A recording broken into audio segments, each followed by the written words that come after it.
Bonjour à toutes et à tous, bienvenue dans ce qui est en fait la deuxième interview de Ludivine.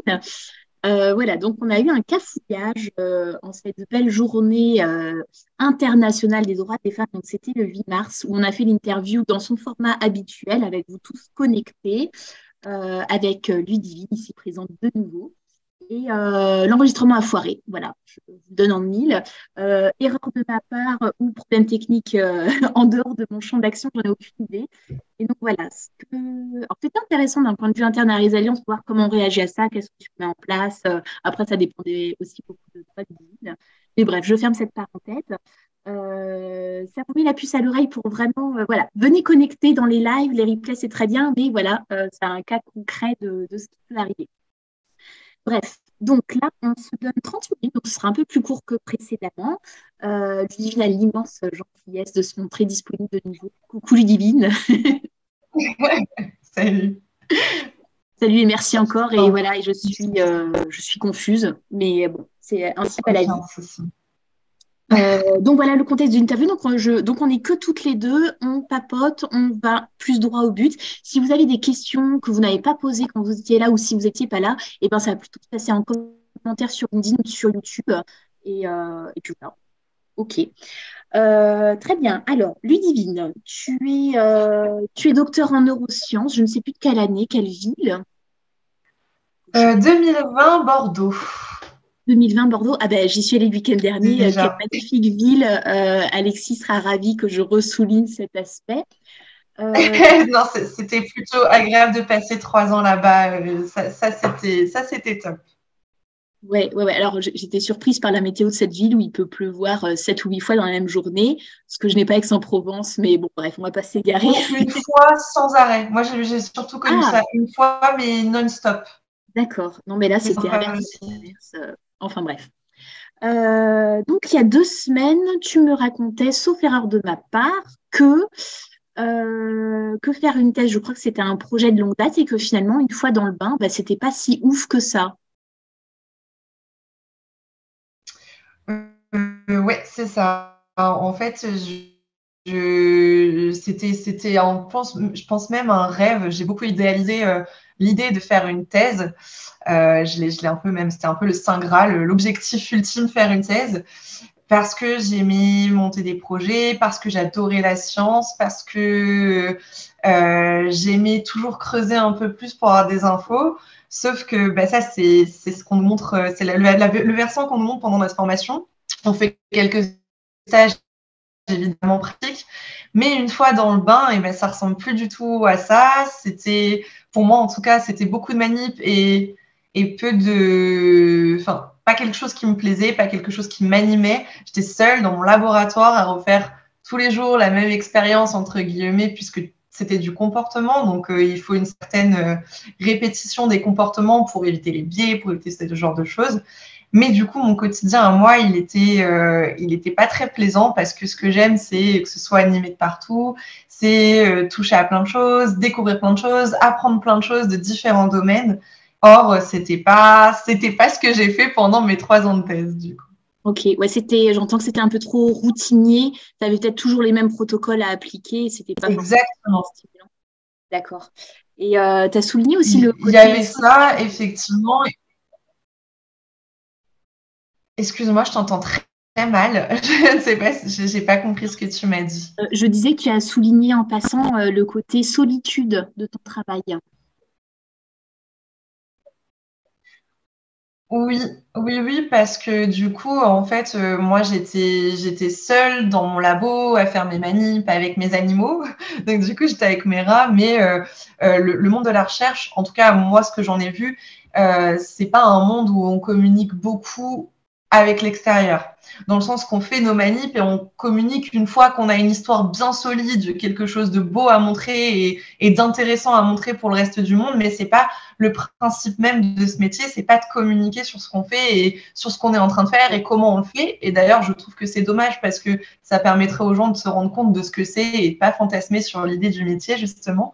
Et moi, c'était ça qui m'animait. C'était raconter des histoires avec les résultats que j'avais pas forcément fait moi, mais c'était de prendre des résultats d'un peu partout et en créer une jolie histoire et pouvoir ressortir ce qui était intéressant et le petit truc dans la science qui faisait que d'un coup, il allait avoir le déclic auprès de mon auditoire et qu'ils allaient tout comprendre en 5-10 minutes d'un simple claquement de doigts. C'est un petit peu ça l'idée que moi j'aimais derrière et que du coup, c'était que 5% peut-être de mes 3 ans de thèse.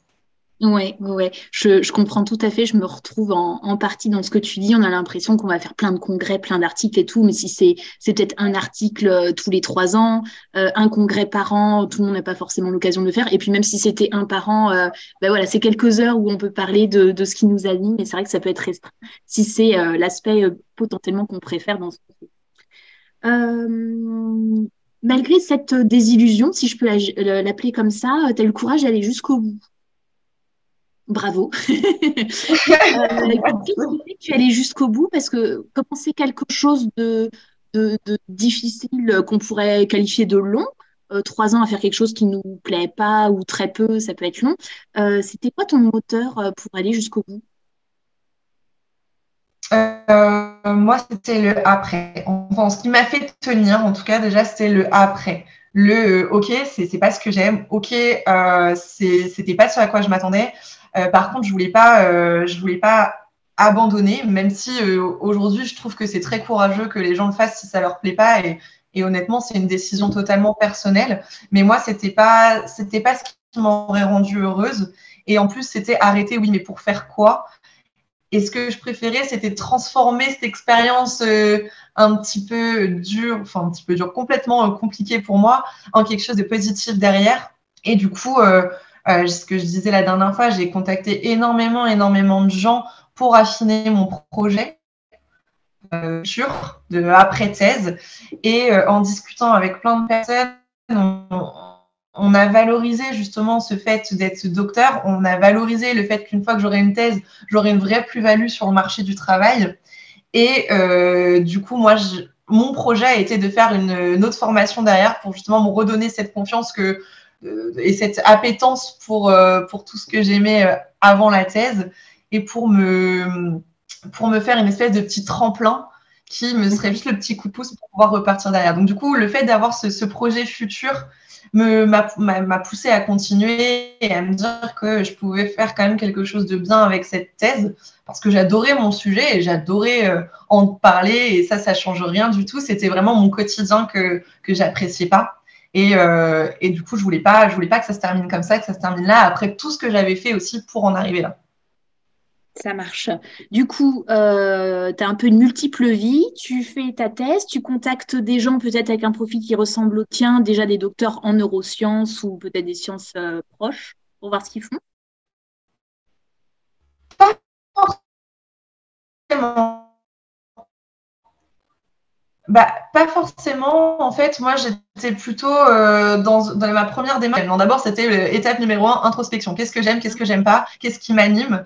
Ça a été la grande question après le fameux deuil de la thèse, qu'il faut quand même le faire, ce deuil. Et après, c'était Ouais. ma petite introspection de qu'est-ce qui me plaît, qu'est-ce que j'aime. Et derrière, ça a été, une fois que j'ai identifié des posts, des mots-clés, ce genre de choses, et aller fouiller un petit peu sur LinkedIn et voir qui se cache derrière ce genre de profil. Et si, évidemment, ils avaient un PhD, ça attirait forcément plus mon regard parce que je me disais qu'ils allaient comprendre ce que j'ai fait et comprendre aussi le cheminement qui fait qu'ils en étaient arrivés là. Oui, oui, oui, tu peux plus t'identifier à ce qui arrive à ces personnes et c'est tout à fait une des raisons d'être de Résalliance, soit dit en passant. Donc, parfait. Donc, avec tous ces échanges, ces recherches, tu as identifié une formation que tu as fait en alternance et que tu as commencé juste après ta soutenance. Oui, c'est ça. J'ai soutenu fin septembre et je commençais la formation début octobre. Donc, c'était vraiment à la suite. Et c'était ce que je recherchais aussi. Je voulais pas avoir ce temps soit de trop penser, d'être dans l'attente ou de faire un demi-tour. Je voulais vraiment que ça s'enchaîne pour pouvoir continuer et avancer et reprendre un petit peu aussi un souffle nouveau. Ouais. Et du coup, la formation, c'était une formation en management international des industries de santé. Moi, j'avais pris spécialisation marketing.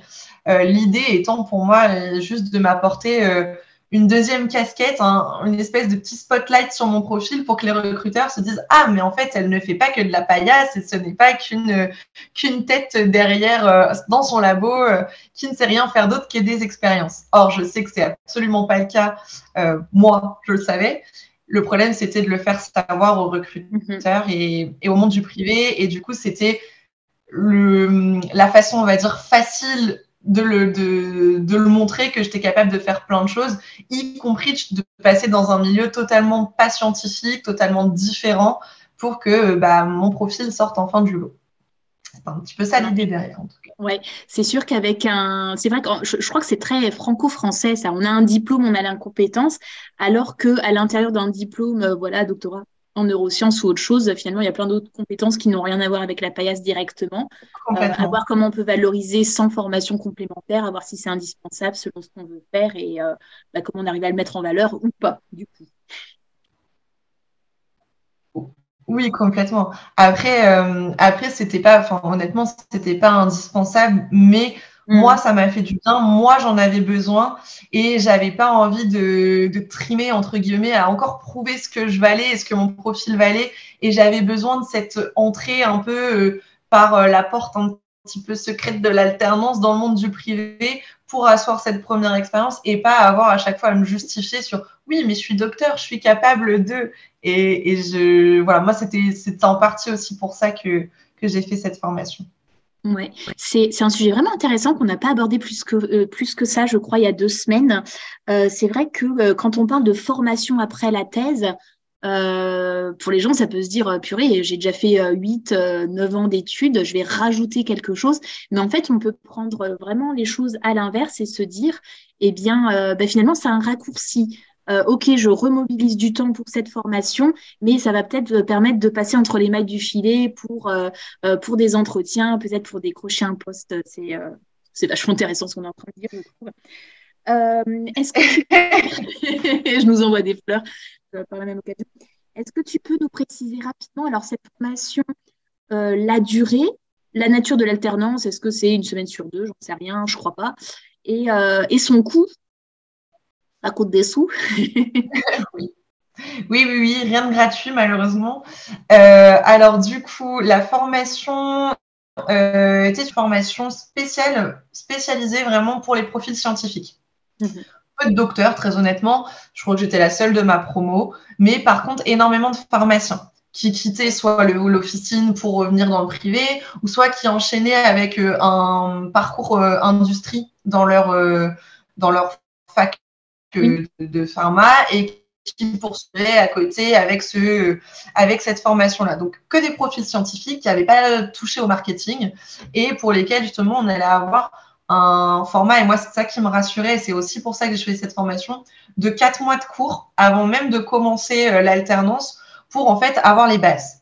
Et moi, personnellement, ça m'angoissait de rentrer dans l'industrie sans avoir les clés et les codes de l'industrie. Je suis un petit peu psychorigide et j'aime bien tout préparer et être sûre que tout est nickel avant de me lancer dans le grand bain. Et typiquement, c'était hyper rassurant d'avoir ces 4 mois. Et ensuite, s'enchaîner une période d'alternance à hauteur de 3 semaines d'entreprise, 1 semaine de cours. Et cette formation, du coup, elle coûtait, je n'ai pas les chiffres à jour, entre 6 000 et 7 000 euros. Mais comme j'avais dit la dernière fois, moi, je suis très chanceuse, j'ai jamais fait de voyage scolaire, c'est pas pour moi apparemment, jamais. Et je suis tombée en plein Covid, donc du coup,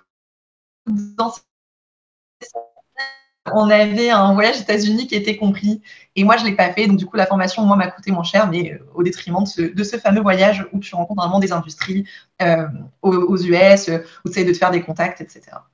Ok, très bien. Alors, comment s'est passée cette alternance? Est-ce que tu as kiffé de ouf et tu devais faire quoi? Et c'était chez qui? Alors, on n'en a pas parlé. Alors, c'était chez La Roche-Posay. Donc, La Roche-Posay étant une marque du groupe L'Oréal. Donc, c'était en fait, j'étais employée par le groupe L'Oréal.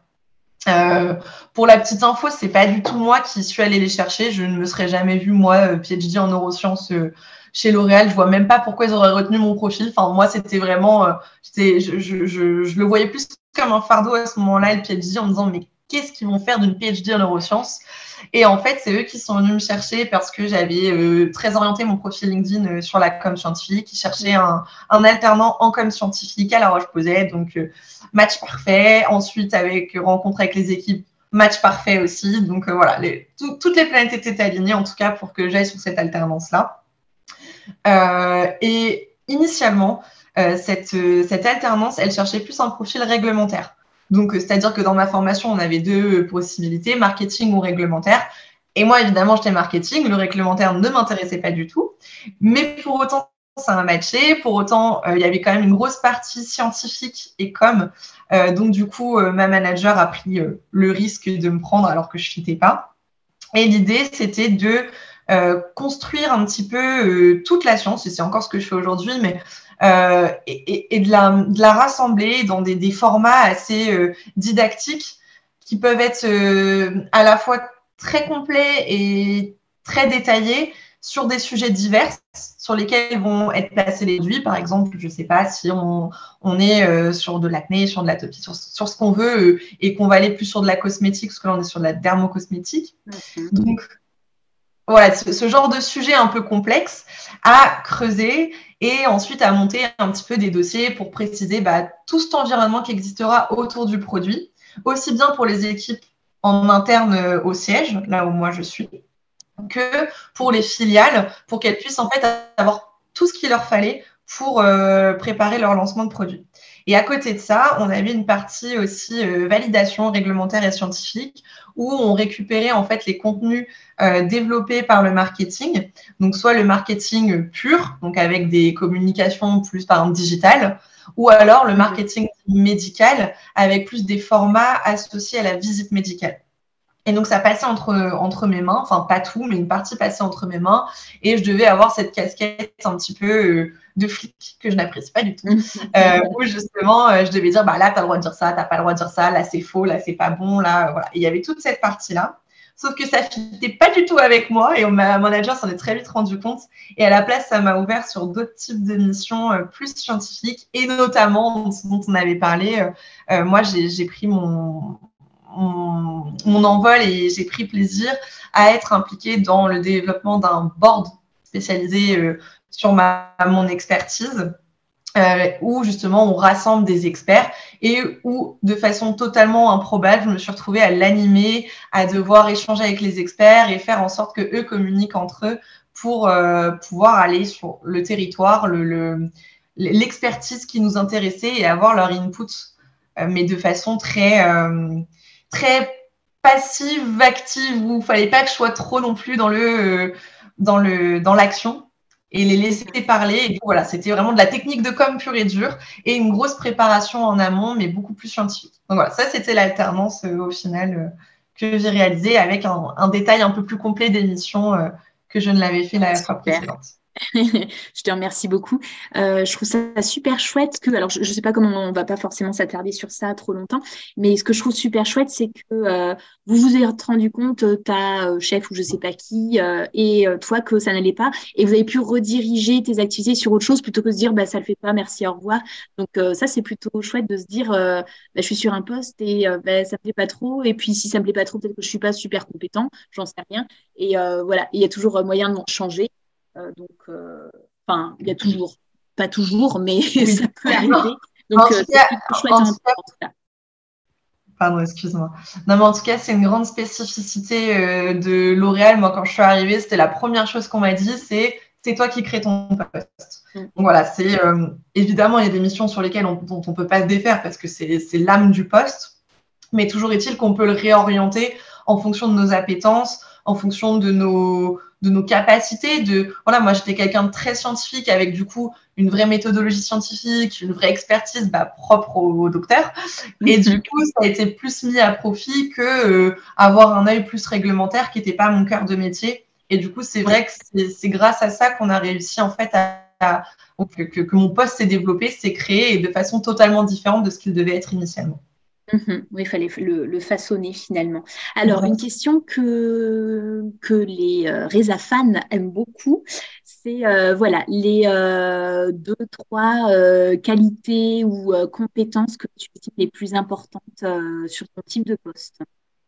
Je vais essayer de redire les mêmes que la dernière Je fois, mais laisse je ne les deux suis pas sur toi. sûre. Donc, ça se trouve, je vais dire complètement autre chose. Mais si c'est vrai, ça me C'est va, le c'est pas piège grave. de c'est le piège de ce réenregistrement. Oui, Alors, je crois que j'avais dit, et ça pour le coup, c'est le premier truc qui me vient, c'est qu'il faut être curieux. oui. Pour moi, c'est le principal. Si on n'aime pas la science, si on n'aime pas découvrir plein de choses, si on n'aime pas apprendre plein de choses tout le temps et très différentes, c'est pas la peine. Il faut avoir cette curiosité parce que pour moi, sans cette curiosité, on va pas profondément dans les choses et on va pas réussir à les retransmettre et à trouver le fameux petit truc dont je parlais tout à l'heure qui va faire en sorte que et les gens sont intéressés et ils vont comprendre l'histoire qu'on veut raconter. Et on est aussi dans un marché où on veut de l'innovation, on veut des choses. Donc, il faut aussi être à l'affût de qu'est-ce qui se fait en ce moment, quels sont les sujets chauds en sciences. Enfin, ça change pas du doctorat pour le coup. Il faut vraiment être curieux et avoir cette appétence pour les sciences. Pour moi, c'est la première. La deuxième, je sais plus si je l'avais dit celle-ci. Pour moi, il faut être, et c'est un mélange des deux, rigoureux / organisé. Dans le sens qu'on va avoir beaucoup de choses, beaucoup de projets, tout va très vite. Enfin, en tout cas, moi, dans mon métier, tout va très vite parce qu'on n'est pas dans de la pharma. Comme je dis, on est sur de la dermocosmétique. Donc, certes, on va avoir un plus gros côté scientifique que ne l'a la cosmétique classique, si je mets des guillemets. Pour autant, on reste de la cosmétique. Et pour autant, nous ne sommes pas un médicament. Donc, on ne va pas aller avoir des AMM, on ne va pas avoir des process aussi longs que ce qui existe en pharma, et on est dans une boîte qui a une culture en marketing, donc on va avoir des lancements de produits assez réguliers. Et il faut suivre le rythme, parce qu'on a beaucoup de produits, on a beaucoup de territoires différents, et il faut pouvoir justement garder la tête froide et réussir à avoir à tout bien classifier dans sa tête. Et à côté de ça, il rejoint, il faut avoir cette aptitude et cette appétence pour faire plein de choses, gérer plein de projets en même temps, avoir une certaine gymnastique de l'esprit. Si on aime être plan-plan dans son petit train-train avec des petites routines, c'est pas bon, ça marchera pas. C'est vraiment une gymnastique au quotidien.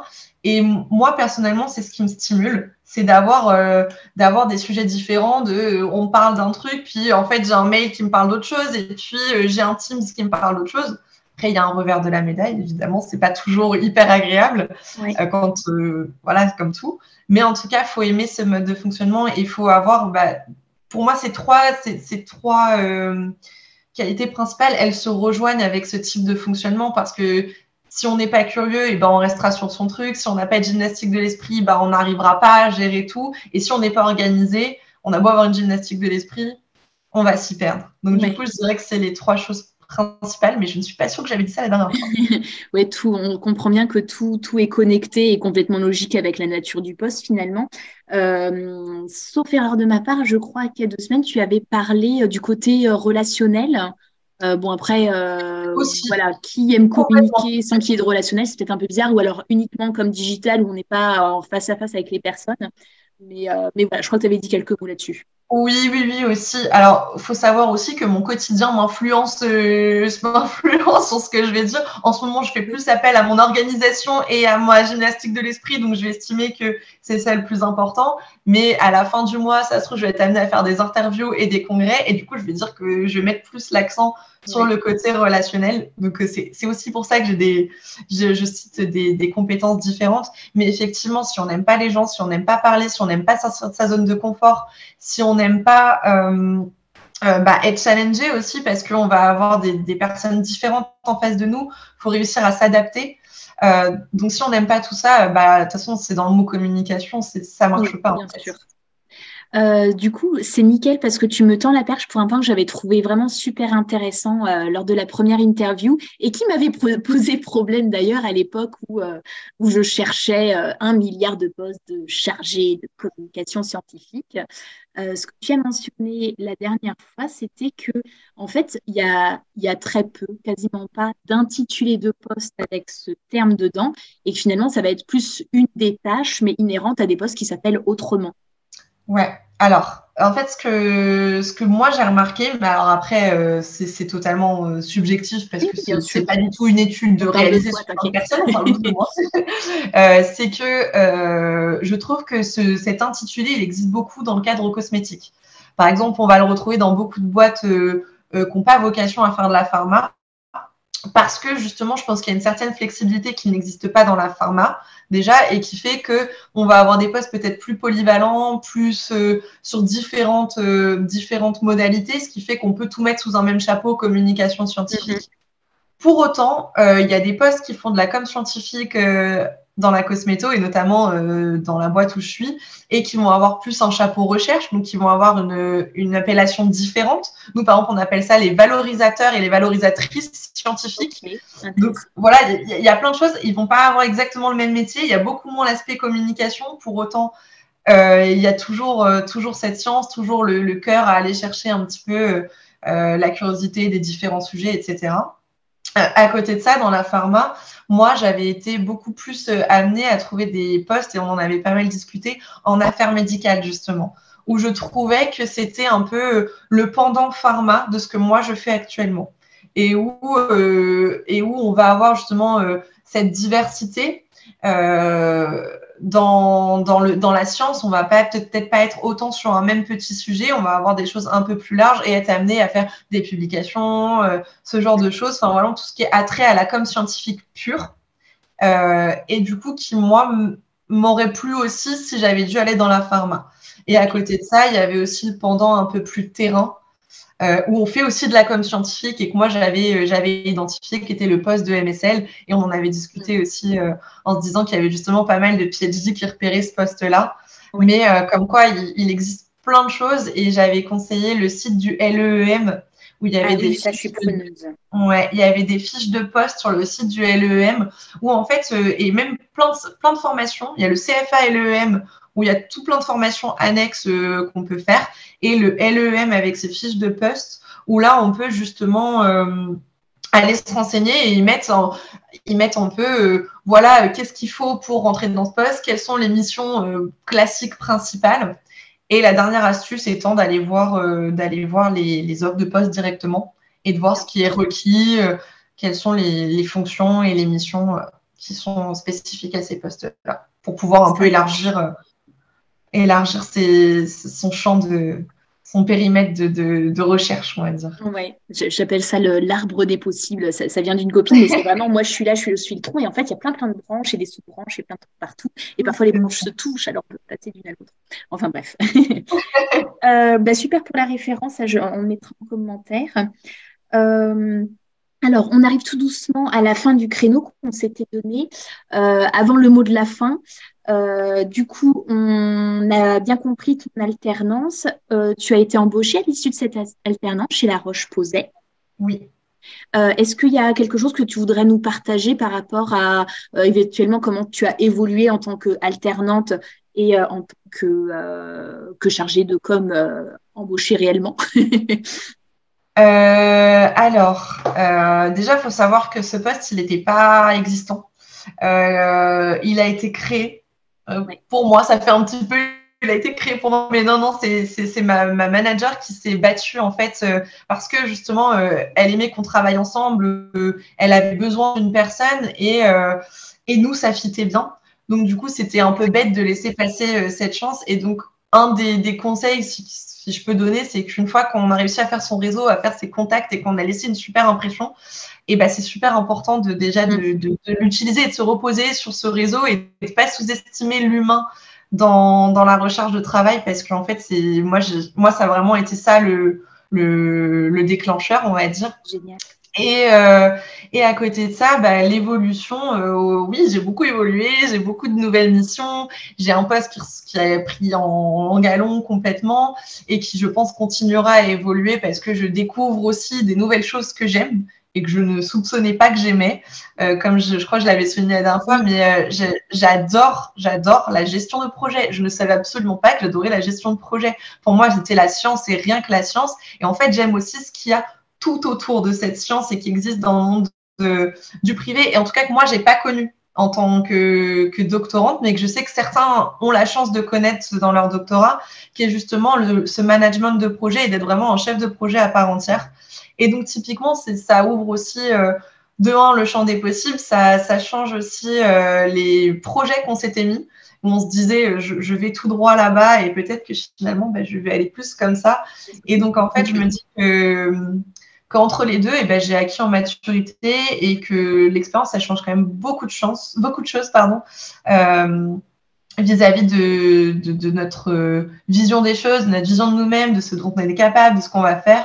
Et donc, je ne saurais trop que conseiller d'aller parler à des gens, d'aller se faire sa propre expérience et de tester par soi-même, en fait. Et il n'y a pas d'échec, il n'y a que des choses qu'on apprend de nous-mêmes, de postes. Et si ça ne marche pas, ben, c'est pas grave, ce sera autre chose. Et au moins, on peut éliminer ça de toute la liste du champ des possibles et dire, OK, c'est pas là et c'est là.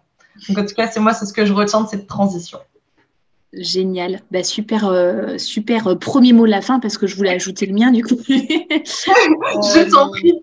Mais ouais, les expériences en elles-mêmes sont des faits. Après, à nous de voir quel regard on a dessus. Bah, autant avoir un regard positif que de se dire merde, c'était pas ça. Voilà, comme tu viens de dire, un résultat négatif est un résultat. On a appris que c'était pas fait pour soi et ça fait partie du chemin finalement. Alors, rien d'original, je suis navrée, je vais reprendre le même petit truc de fin que à l'interview pas enregistrée. Ça m'avait beaucoup plu, j'ai l'impression que toi aussi. Il y en a beaucoup qui en ont parlé dans le retour d'expérience sur ton interview live avec une audience. Ah bah, ça. Voilà, j'avais fait ma curieuse et j'étais allée voir ta thèse. Alors, d'ailleurs, en discutant avec des personnes, j'avais des personnes en master ou en thèse qui ne savaient pas où aller chercher les thèses publiées. Donc, il faut aller sur thèse.fr, donc c'est thèse au pluriel.fr. Vous pouvez rentrer le nom, le prénom, un domaine. Enfin, voilà, vous avez un moteur de recherche avec les mots-clés qui vous chantent. Et alors, toutes les thèses ne sont pas disponibles, mais certaines sont en libre accès en PDF, dont la tienne, Lydie. Et je fais une parenthèse dans ma parenthèse. J'avais une personne, faut que je perde de ses nouvelles d'ailleurs, qui se posait la question, faire une thèse, pas faire une thèse, qu'est-ce qu'en pensent les gens? Bon, moi, je n'allais pas lui dire, oui, tu dois en faire une. Non, n'en fais surtout pas. On ne peut pas avoir cette position-là. Mais je m'étais dit, tiens, en fait, aller lire les remerciements de thèse, ça peut vraiment donner un aperçu de ce que les gens ont vécu. Tout ça peut dire que en tout début de ton manuscrit, tu as mis une citation qu'on ne peut qu'aimer puisque c'est de cette chère J.K. Rowling, Harry Potter, la chambre des secrets, de la 1998. Cela ne nous rajeunit pas. Non, pas du tout. Qui a l'air de représenter plein de choses. Certaines de tes valeurs à toi, c'est en lien complet avec ton sujet de thèse. Et ça représente bien aussi ce qu'on a envie de montrer chez les Alliances. Donc, que demande le peuple? Donc, ce qui montre ce que nous sommes vraiment beaucoup plus que nos aptitudes. Merci Dumbledore pour cette phrase. Est-ce que tu veux rajouter un petit mot ou est-ce que cette phrase se suffit à elle-même? Elle est si belle. Ouais, comme tu l'as dit, pour moi, cette phrase, c'était la phrase parfaite. Elle reprenait tout, aussi bien mon sujet de thèse que mes valeurs à moi. Donc, tu as parfaitement résumé ça. Je n'aurais pas choisi, honnêtement, je ne regrette absolument pas. Et je la réutilise encore des fois pour dire comme quoi c'était vraiment la bonne citation de thèse. Mais c'était pour dire que on peut avoir été toute sa vie, j'en sais rien, le premier ou le dernier de la classe, on peut être le meilleur, le moins bon, c'est pas, enfin, pour moi, c'est pas ça qui compte et c'est pas le fait d'avoir été bon ou mauvais en thèse, d'avoir réussi ou échoué sa thèse. Enfin, ce qui compte, c'est ce qu'on en a fait et c'est les choix qu'on fait derrière.